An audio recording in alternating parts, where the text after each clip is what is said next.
में क्या होता है कि पंज वक्ता नमाजों की बाजमात अदायगी का हमसे एहतमाम होता है। इमामत मामूली खिदमत नहीं है, बहुत मुश्किल काम है।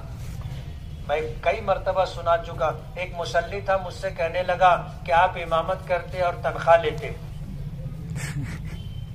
आप अगर इमाम नहीं रहते तो भी तो आपको नमाज पढ़नी पड़ती ना, तो जो नमाज आप पढ़ते वही नमाज आप बजाय चटाई के मुसल्ले पर पढ़ लिए तो आप पगार लेंगे क्या?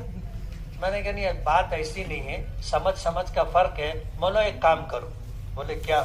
मैंने कहा तुम महीने भर 5 वक्त की नमाज हमारे मुअज्जिन साहब के बाजू में पहली सफ में पढ़ो, जो पगार मिलेगी वो तुम ले लेना,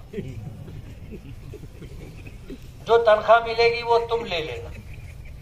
अब गुफ्तगू के बाद पहली नमाज में वो था मुअज्जिन के बाजू, मैं भी उसको ऐसे घूम के देखा।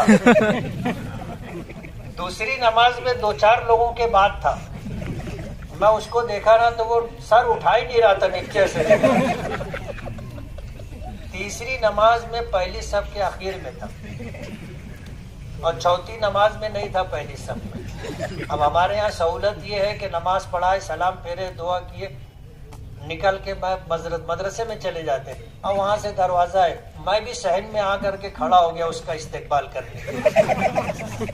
वो आया, बोले बहुत मुश्किल काम है मुफ्ती साहब, मैं गोल्डन नगर में रहूं, या ऐसा ही मौके मालूम पड़ा, मैं भागत आओ, पहली सब भर गई। बोला अब तोरा कहा बोलना? बोले कम पगार दे।